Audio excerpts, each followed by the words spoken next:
Now at 6, a mass shooting downtown kills 2 teenagers and injures 5 more people. The message tonight from community leaders, from the mayor to the police chief to peace activists, all calling for an end to the violence. It's been a hot holiday weekend, and we've got one more day in the 90s as storm chances increase in your forecast. And the Fever are trying to extend their winning streak to 4, taking on the LA Sparks tonight at 7 o'clock. I'll have a preview coming up shortly. Live in Indy, you're watching 13 News.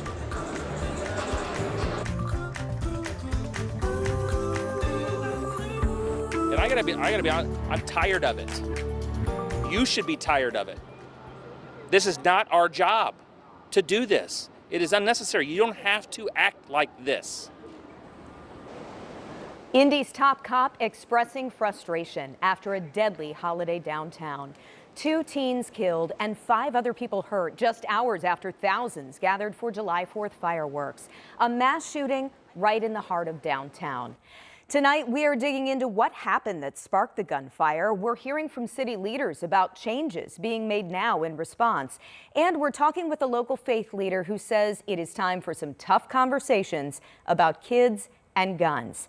Anna Chalker was one of the first on scene overnight. She starts our coverage downtown.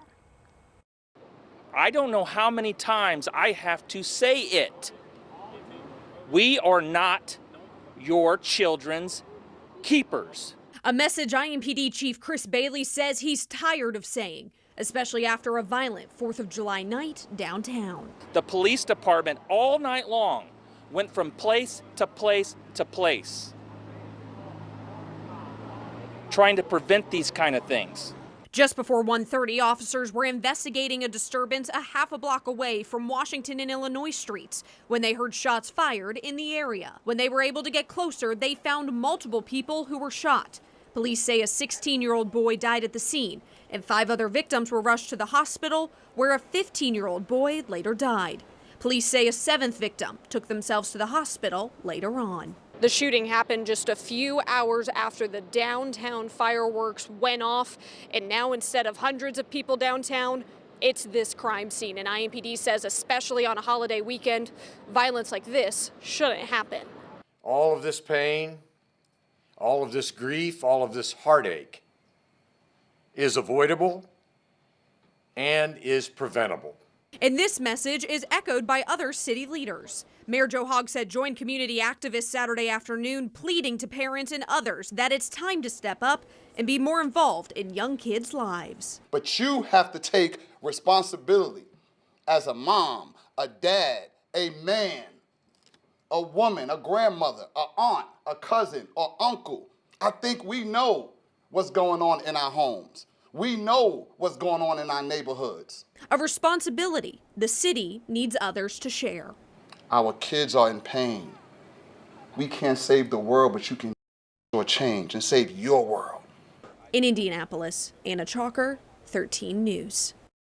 City leaders today also announced some changes to prevent future violence. Police are now stepping up enforcement of the youth curfew law. IMPD will be getting help from state police on this. And city leaders say they are adding surveillance cameras downtown in problem areas. So what is the curfew law? Take a look.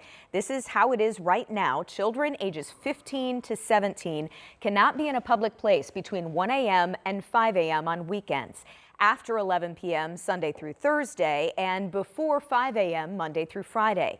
Kids under age 15 cannot be out after 11 p.m. or before 5 a.m. on any day of the week. Faith leaders and activists are also expressing frustration tonight with the downtown mass shooting, and they are pushing for change. Our Marina Silva in studio tonight with what they're saying. Marina? Well, social media is flooded with many people talking about how heartbreaking it is that 2 juveniles are now dead. We're also hearing from city county councilors about what they can do.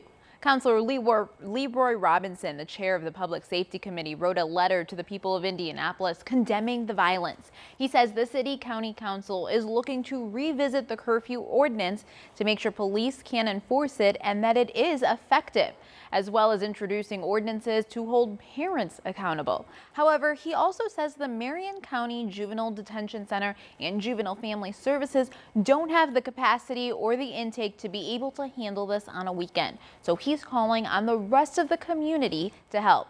Reverend Malachi Walker is the director of Young Boys Incorporated Youth Ministries. He says it takes just one kid at a time. I'm speechless because I've been preaching all along. We can do better. But other than that, you know, it's kind of one of those things where you question yourself. What I'm doing, is it working? And my answer to that, yes, it is. It is working. If we can save one, I think we did a whole lot. Pastor Walker from Young Menning says it takes everyone working to save the children in the community and nobody can give up. We're continuing to get details on the aftermath of the shooting and we'll bring it to you as we learn more. Jenny?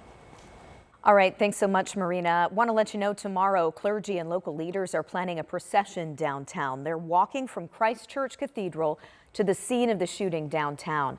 13 News will be there. We'll share their prayers for peace. Also, you can find continuing coverage of the mass shooting on air and online right now at WTHR.com.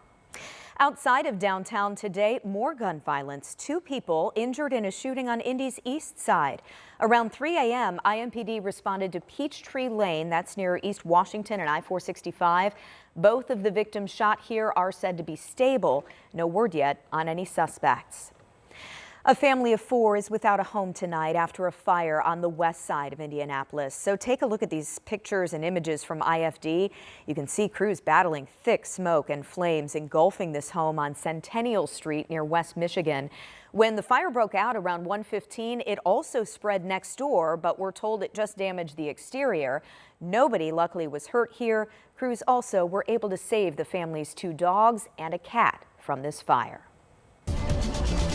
It is 6:07. Let's give you a live look outside on, gosh, when we talk about the weather, it's been another scorcher. Our holiday weekend continues. So does the heat and humidity. Feels like a broken record, Angela. Yes, this is the 3rd day in a row in the 90s, and it all arrived, this little mini heat wave for the holiday. Of course. Of course. But definitely warm enough to enjoy the pool, enjoy one of our great waterways. So hopefully you've been able to take advantage and stay cool in the peak heating. We are in peak heating, upper 80s and low 90s right now. Currently in Indianapolis, 90. We have 91 in Bloomington and Bedford and 92 degrees in Seymour. Richmond checking in at 88 under a mainly sunny sky. Woke up with Matt this morning on sunrise, and air quality was a big issue in part because of all of the fireworks smoke left over. Air quality not too bad currently, but we remain under that air quality alert, at least for the Marion County area. So if you suffer from upper respiratory problems, take it easy.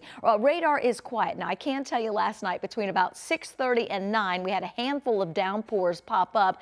Can't completely rule that out, but the main axis for showers and storms out to our west on this Saturday evening, and that's where we expect it to stay. Coming downtown, fever in town. It's going to be hot for tip-off. Temperatures in the upper 80s.